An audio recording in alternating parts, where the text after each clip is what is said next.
Greetings and welcome to the Culture Ward, where we dissect and dismember pop culture in all its forms. Before we begin, please take a second to hit that subscribe button and help us grow the channel. It really means a lot to us. Join the conversation in the comments below. Don't forget to like and share this video if you enjoy the content. Thank you for joining us once again for the weekly wrap-up, where we delve into some recent news stories without exerting too much effort. As always, let us know if there's any important news stories that we missed. Now let's get into it.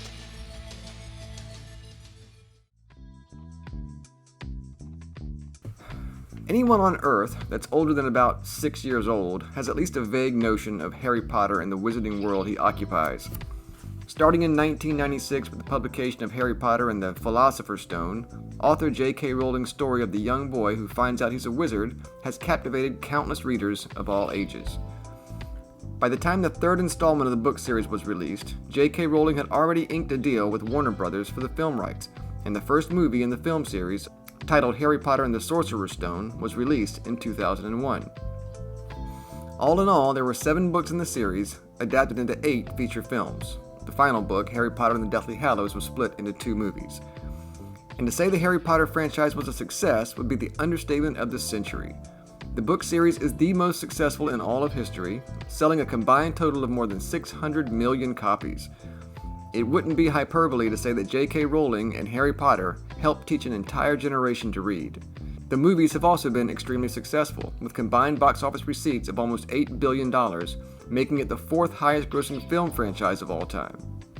Because of the massive success and enduring popularity of Harry Potter and the Wizarding World, more than 400 other products have been licensed, including several video games, most notably the movie tie-in games and the LEGO Harry Potter series. While the LEGO games were praised, the movie tie-ins were, well, less so. Harry Potter and the Sorcerer's Stone was released for the original PlayStation in 2001, alongside the film with the same name. It received mixed reviews, with praise leveled at the faithful recreation of the Harry Potter universe, but criticism for the simplistic mechanics and lack of depth. The Chamber of Secrets followed in 2002, this time for the 5th and 6th generation of consoles, such as PlayStation 2 and Xbox, as well as PC and handheld devices. Likewise released to coincide with the film, this version received better reviews. Prisoner of Azkaban released in 2003, followed by The Goblet of Fire in 2005, both during the 6th generation of consoles, and both also receiving mixed reviews. Order of the Phoenix launched in 2007, being the first available for the 7th generation of consoles. It again received mixed reviews, especially noting the clunky combat system and storyline, but the 3D rendering of Hogwarts Castle and Grounds was, at least for me, excellent, and exactly the reason I wanted a Harry Potter game to begin with. The Half-Blood Prince followed in 2009 and was an overall improvement of the previous title. Again, the 3D open world map was stunning, and they improved several of the gameplay elements from Order of the Phoenix. I really enjoyed this game too, and it was, at the time, the best recreation of the Wizarding World I had seen in a video game. I looked forward to future releases. Unfortunately, I was disappointed when the Deathly Hallows games released alongside their respective films. They completely changed the gameplay and removed the main thing I enjoyed about the previous 2 titles, an open world map of Hogwarts and the Wizarding World. I know that the movies didn't really take place at Hogwarts, so I don't know what I was expecting, but it wasn't this. While the combat and movement was improved, the game was still extremely disappointing, receiving the most negative reviews of any Harry Potter game to date. Oh well, I was sure the next game, maybe on the next generation of consoles, would be a return to form, right? Well, we didn't get another Harry Potter game, other than some crappy mobile games, for more than a decade. Nothing on the 8th generation of consoles, not even a port of the previous games, or even backwards compatibility. That's right, you can still, today, only play Harry Potter and the Half-Blood Prince on a PlayStation 3 console, and I think only if you had the physical media, assuming you can find a PS3 that still works. Finally, near the end of the 2010s, there were some rather cryptic leaks and rumors that a serious open-world Harry Potter game was in the works, with some alleged leaked gameplay video making it to YouTube. It looked compelling. And in 2020, it was officially confirmed that the new game was, in fact, in development, and that game was Hogwarts Legacy.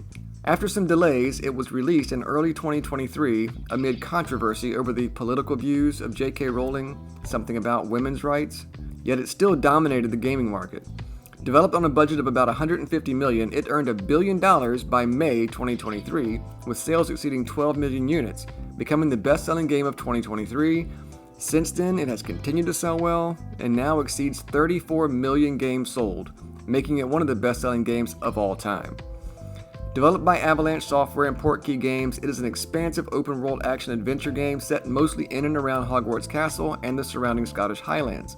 The map is huge, the graphics are well done, and the recreation of Hogwarts is truly impressive. If the only thing this game allowed you to do was explore Hogwarts, it would be worth it, but the gameplay, story, and side quests are all engaging and fun as well. Truly the best Harry Potter game ever released. Even though it has nothing to do with Harry Potter, it's set about 100 years prior to the events of the Harry Potter stories. One thing it didn't do was provide any additional content after launch. Because of how well the game sold, everyone assumed that some DLC would be developed for it, and we were pretty disappointed when that never happened. In fact, other than some patches to fix bugs and improve gameplay, no new content has been added to the game since launch. However, hope was renewed earlier this year when rumors leaked that Avalanche was developing a small DLC edition to be released with the Ultimate Edition of the game this summer. Unfortunately, a few weeks ago, those rumors were both confirmed and crushed. Yes, they were working on DLC content, but they decided to cancel it because they thought it was too small. Alright, so unannounced Hogwarts Legacy paid DLC reportedly canceled by Warner Brothers. An unannounced paid DLC for Hogwarts Legacy has been canceled according to a Bloomberg report. Warner Brothers was planning a paid story expansion to its Harry Potter adventure game, Hogwarts Legacy, that would have released this year alongside a definitive edition of the game. However, they canceled the DLC this week, allegedly due to concerns that the amount of content was not substantial enough to justify the price being considered. Despite this cancellation, Warner Brothers has stated repeatedly that Hogwarts Legacy and Harry Potter in general are among its most important assets, having said that a sequel to the game is one of the biggest priorities at the company as it focuses on fewer and bigger franchises. Just give it to us. Any new content is new content. Oh well, I guess they wanted to focus more on the sequel. And that's where we find ourselves today. No longer waiting on news of additional content for Hogwarts Legacy, but now searching for any news about Hogwarts Legacy 2, which is rumored to be in active development. The other day, a story dropped with some potential news about the sequel. Not really leaks or rumors, but more like speculation based on job listings at Avalanche. Let's take a look. This author, Chris Carter, says he's scared that Hogwarts Legacy 2 is repeating Warner Brothers' $200 million mistake. And he goes on to say, look, we knew Hogwarts Legacy was going to get a sequel. It sold like hotcakes and the series isn't running out of gas anytime soon. Even though the DLC for the original game was canceled, it may have been to go full steam ahead on the follow-up, Hogwarts Legacy 2, which we now know a few alleged details about thanks to a leak. One huge element of the original game that was completely missing was multiplayer.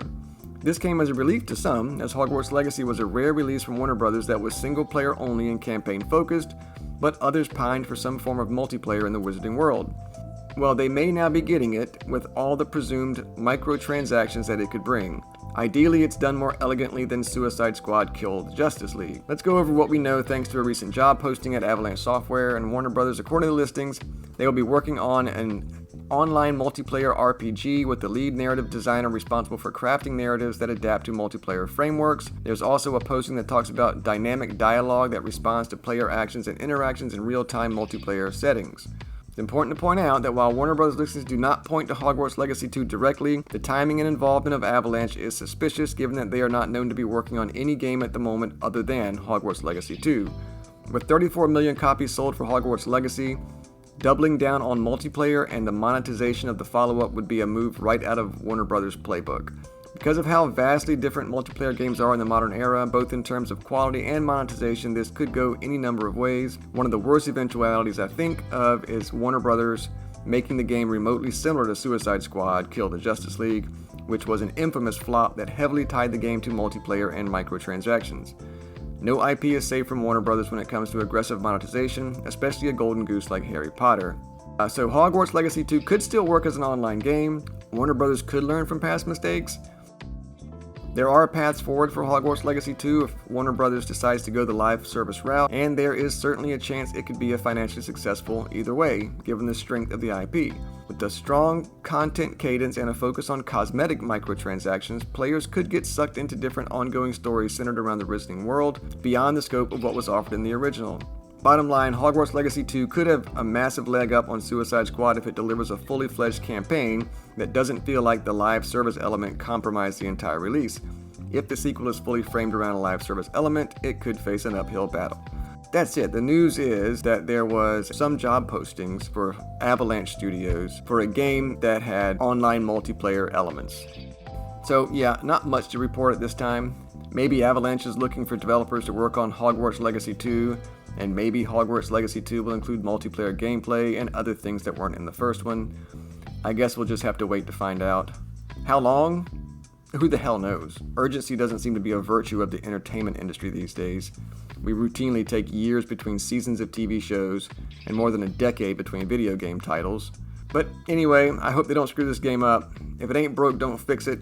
If they change this game fundamentally and take away the parts that made the first one so popular, I don't think it'll go over well with most of the fan base.